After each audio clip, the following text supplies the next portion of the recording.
Okay, we're going to have a little look at carp care.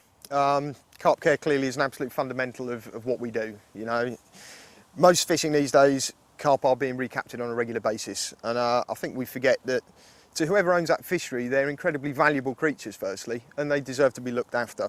More importantly, we all know the feeling of catching a fish that is absolutely pristine. It's a beautiful feeling, they're magnificent creatures, and if you can catch a fish that's in absolutely immaculate condition and ensure that someone else is going to get the chance to catch that fish in equally good condition, I think that's a fundamental responsibility of fishing.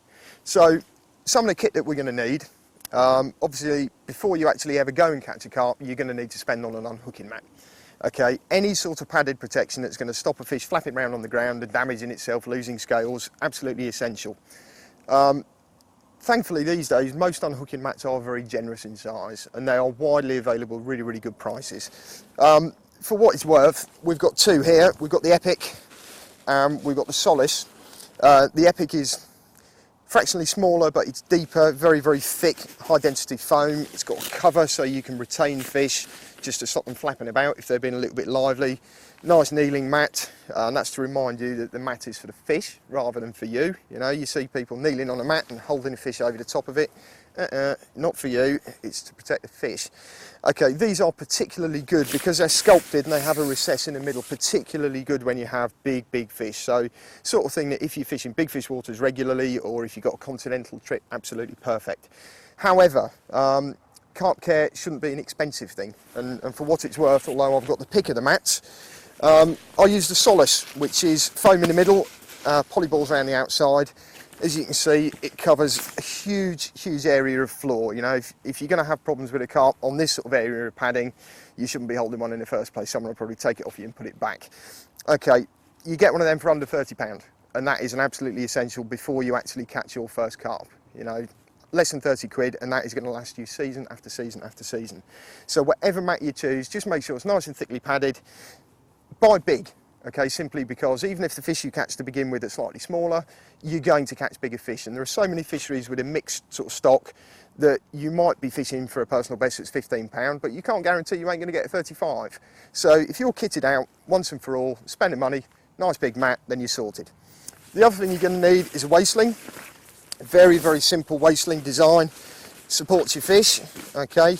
The inside is lined, just make sure that you don't lose mucus from them. It supports them very safely, so there's no damage to internal organs when they're being weighed. And it's also useful for carrying fish backwards and forwards, okay. You never carry a fish in your arms, so you're always going to carry it in a sling. The other thing that's always useful to have, little collapsible bucket. These are sold, I think, as method bowls, bait bowls. As you can see, it's a material design. You can just squash it flat. But having some water next to your mat is absolutely essential again. Okay, it just means that you can rinse your fish down, make it look nice and pretty for your pictures, and it also means that you're not going to get a fish dry out on a really hot day. In the hardware side, forceps. Most hook holds from most carp rigs and the size of hooks that you use, you're going to be finger and thumb and they'll pop out really easily. However, you really need to have a set of forceps in your kit just because you'll get the odd one that's buried and you can just exert much more leverage with a pair of forceps. You probably won't use them for much of the time, but you do need to have them. And they also double up for things like squashing barbs on sort of barbless only venues and all the rest of it. One little tip, you're not going to need them that much. If you just clip them on the side of your mat, you know where they are. Don't leave them out in the rain, but you know they're always to hand. Just stick them on the side of your mat. And the other essential, some sort of antiseptic. There are various antiseptic treatments just prevent secondary infection in a hook mark. Bonjela, straight out the chemist, absolutely perfect. Whether you like the taste of it or not, does a very good job just covering up a wound in a carp from a hook. Christen have got their Clinic, which is a gel. Again, the gels are better than the liquid simply because they stay in place, okay, and it helps conceal and prevent, you know, infection of a hook mark. So that's what you've got, okay. You've got it all to hand. So now we're going to take you through what we do from the minute we get a carp in the net to unhooking it and to getting it returned safely. Okay, happy days. We've got a carp in the net, typical day ticket carp. It looks a very handsome little specimen, one of the Cemex Sutton and Leedy crosses.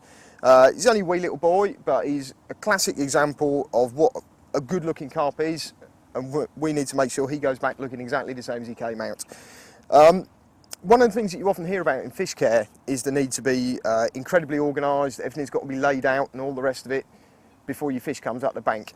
I do things a little bit differently, purely because my fishing time tends to be short. I tend to stay very mobile, and if I spend 10 or 15 minutes organising all my fish care stuff and then 10 minutes later want to move, I've got to pack it away again.